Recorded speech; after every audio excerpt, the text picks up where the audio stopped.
We're going to finish up, Lord willing, tonight with our look at the book of Galatians. We're in the final chapter, in chapter 6. We're going to be talking about sowing to the Spirit for eternal life, among some other things. But in this book of Galatians, Paul has spent the first 4 chapters defending the true gospel. The Galatians were being bewitched by the false teachers, claiming that to be a Christian, you had to become a Jew first, specifically through circumcision and keeping the law of Moses. And Paul explained that the law was a tutor or guardian that was meant to lead us to Christ, but now that Christ has come, we're no longer under that guardian. And to go back to the law is to choose slavery over sonship and to fall from grace, to actually lose your salvation.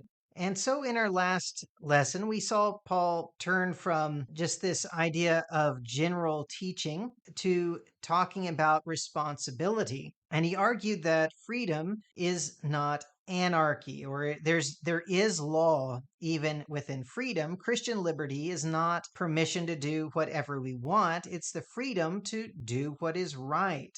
And we have this problem. We have the flesh that wants to do certain things that lead to destruction and being excluded from the kingdom. But we have the fruit of the Spirit, which is how we can fulfill the heart of the law through love. And that is what we must choose. And being in Christ, then, means that we have to be crucified with him, put to death our old passions and desires, and choose to walk in the Spirit. And so he ends chapter 5 with a warning against being conceited or prideful and envying one another. And now in chapter 6, he's going to get into some practical applications of this, like how do we treat a brother who falls, carrying one another's burdens, and things like that. But he's going to talk about the law of Christ here in chapter 6, which is still about loving God and loving our neighbor, particularly our brothers. When we start the chapter in verses 1 through 5, it says, "Brethren, if a man is overtaken in any trespass, you who are spiritual, restore such a one in a spirit of gentleness, considering yourself, lest you also be tempted.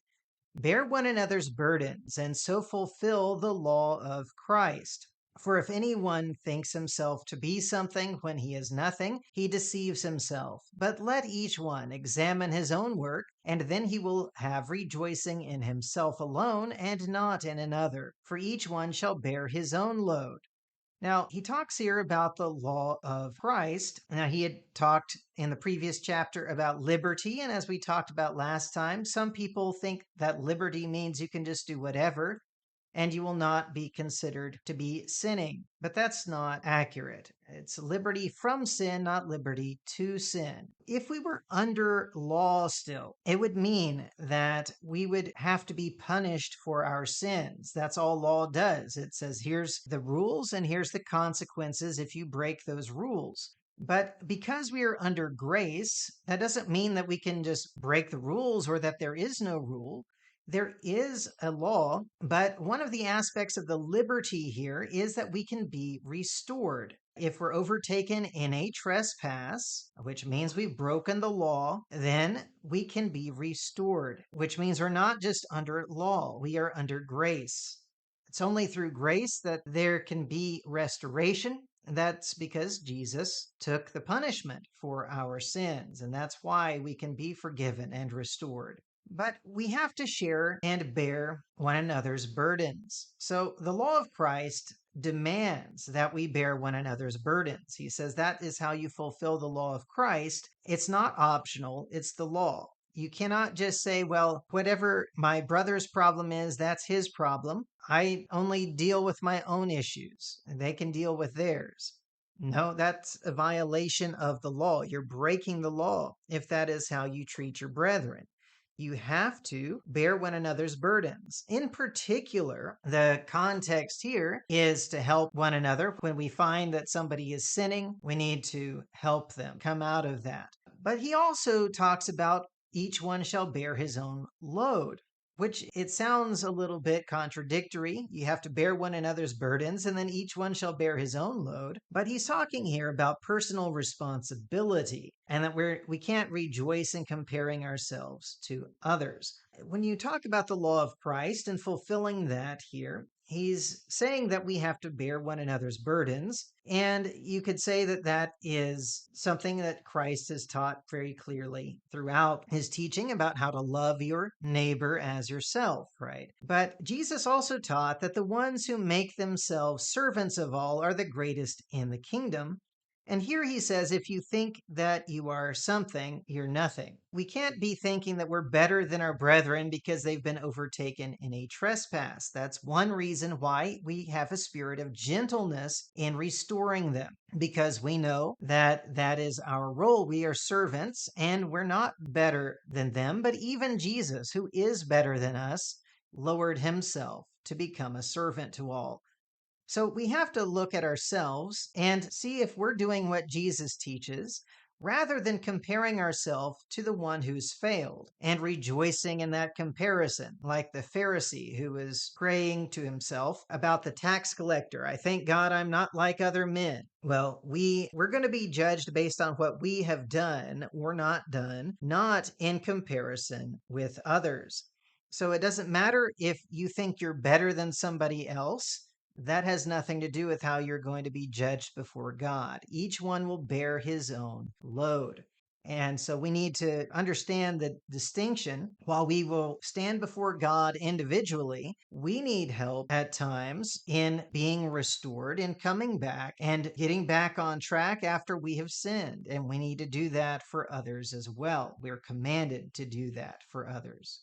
So then in verses 6 through 10, he says, let him who is taught the word share in all good things with him who teaches. Do not be deceived. God is not mocked.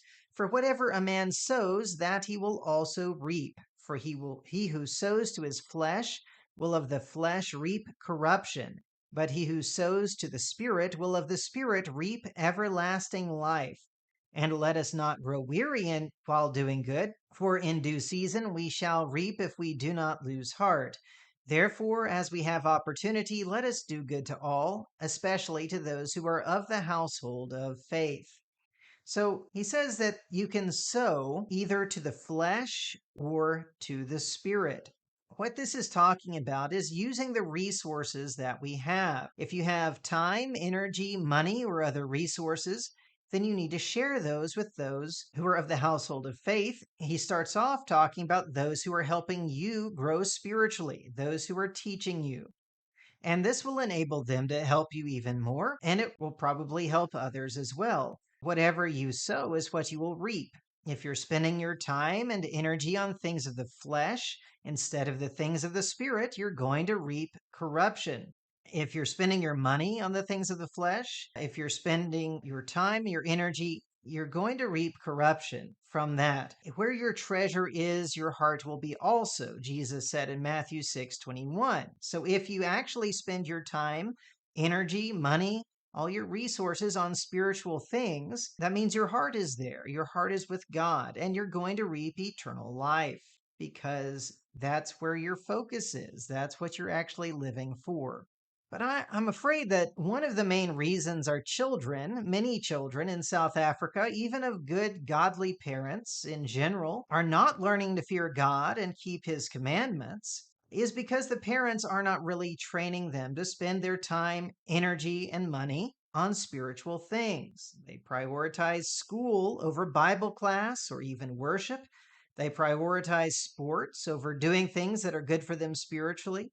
Where they spend their resources is what they're sowing to. And we need to understand that there's only one thing you're going to reap depending on what you sow. If we train our children to sow to the flesh, we should not be at all surprised when they reap corruption. We have to make sure that we, first of all, are sowing to the Spirit and not to the flesh, but we need to make sure we're training our children in this as well.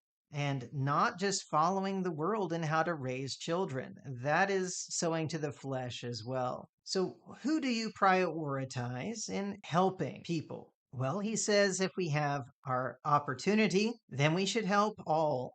but especially those of the household of faith. And this shows where our heart is and helps keep it in the right place. Because if we're prioritizing the household of faith, those who are also seeking God, putting His things first, then it helps us to be closer to them. It helps us to be closer to God because we're closer to His people. And yes, we do need to help others as well if there's opportunity, but we prioritize those of the household of faith because that's part of sowing to the Spirit, not to the flesh. And then in verses 11 through 15, Paul says, "See with what large letters I have written to you with my own hand. As many as desire to make a good showing in the flesh, these would compel you to be circumcised, only that they may not suffer persecution for the cross of Christ. For not even those who are circumcised keep the law, but they desire to have you circumcised, that they may boast in your flesh. But God forbid that I should boast except in the cross of our Lord Jesus Christ, by whom the world has been crucified to me, and I to the world. For in Christ Jesus neither circumcision nor uncircumcision avails anything, but a new creation." So we must not change from the truth to avoid persecution. Paul wrote with large letters in his own hand to emphasize that he was standing by what he wrote. He wasn't hiding who he was. He was not changing something because of the persecution it would bring. He knew this would bring persecution. He was already receiving persecution, but he was going to be bold about it. Those who were teaching circumcision were trying to avoid persecution by the Jews. They still wanted to fit in their society. And I would argue that that's one of the main reasons for false teaching even today. Why is it that people compromise on the truth? In this first century setting, this compelling Gentiles to be circumcised was done to avoid persecution by the Jews. At least that was one of the motives that Paul calls out. And today we can have all kinds of false teaching that are motivated by the same thing. Why would somebody teach that polygamy is acceptable to God? Well, one reason is that they want to fit in with their friends and their neighbors who believe in doing that, or maybe even some that they would call brethren. And why would anyone teach that you can believe anything and still go to heaven? Well, isn't it to avoid criticism from people who will criticize anybody saying that others are going to hell? And why would preachers suddenly start teaching that someone whose spouse divorced them can remarry, or have any kind of unbiblical teaching about that? Isn't it to avoid problems with their family members who've chosen to do those things? That's often the motivation. And it's still sowing to the flesh, not to the Spirit. Sowing to the Spirit requires honesty, staying with what the Spirit revealed, no matter the consequences in the flesh. And he talks about boasting only in the cross of Christ, by which the world is crucified to him and him to the world. That's what we have to have. The world must be crucified to us. We must be crucified to the world. We have no more association with the world as far as being part of it. We cannot boast to our friends and neighbors about anything as Christians. If we're following Christ, we're not going to be acceptable, even to those who are very religious but are not truly following Christ. Yet we want to fit in a lot of the time, and that leads to compromise. But instead, we don't try to fit in. We don't boast about anything, because who's going to accept our boast when they are against us and they would persecute us for what we're standing for, the truth of Christ and the truth of the gospel? Our boasting can only be in the cross of Christ and dying to the world, and the world being dead to us. Then in verses 16 through 18, he says, "And as many as walk according to this rule, peace and mercy be upon them, and upon the Israel of God. From now on, let no one trouble me, for I bear in my body the marks of the Lord Jesus. Brethren, the grace of our Lord Jesus Christ be with your spirit. Amen." So he's been very harsh throughout this letter, but he's saying these things at the end with the idea that they're going to listen. They're going to repent. They're going to turn away from this false gospel. And he does make it clear that it's as many as walk according to this rule. of boasting in the cross of Christ and being dead to the world, and the world being dead to them. Those are the ones who are going to have peace and mercy. But he also says, and upon the Israel of God. So, what is this Israel of God? Well, basically, it's those who walk according to the rule of Christ, according to this rule. In Galatians 3:29, Paul said that all those who belong to Christ are Abraham's seed and heirs according to the promise. The reason he uses that term of God is to distinguish that from the nation of Israel, the physical nation, who were not all sons of promise. But those who rejected Christ were sons of the slave woman. He says all those who place themselves under the law of Moses were sons of the slave woman. And all true believers and followers of Christ, no matter their race or status of circumcision, are the Israel of God. That's what he's been talking about throughout the book. And so we are part of that nation of promise if we are truly submitting to Christ. Paul also said then that he bore in his body the marks of Christ. These are the marks of true conviction. He was really confident in what he was teaching, that it was true. In Colossians 1, verse 24, it said, I now rejoice in my sufferings for you and fill up in my flesh what is lacking in the afflictions of Christ for the sake of his body, which is the church.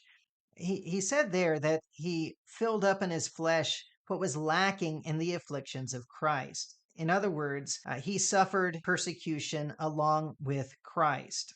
And that showed his motivation, that it was not to please men, but to please God, as he pointed out in chapter 1. And this is how much he was convinced that the gospel that he preached was the one true gospel of Jesus Christ, the only gospel that can save anyone. So, here at the end of this letter to the Galatian Christians, he says you need to follow the law of Christ, which includes bearing one another's burdens, loving your neighbor as yourself, restoring one another with gentleness, while examining yourselves and your individual work before God. Each one will bear his own load. And he talked about the law of harvest. Whatever you sow to, that's what you will reap. If you sow your time, energy, and money deliberately into the Spirit to reap eternal life, then you will. But you've got to make sure you're doing that rather than spending it on the flesh and reaping corruption. We're going to be persecuted in this life. But the only thing we can boast in is by being dead to the world and the world being dead to us through the cross of Christ. We must never compromise the truth of the Spirit to fit into the world or avoid persecution. All right, that is the book of Galatians. And I hope that that gave you something either that you've learned or something more to think about and bring us closer to our great God and our Lord and Savior Jesus Christ. Thank you.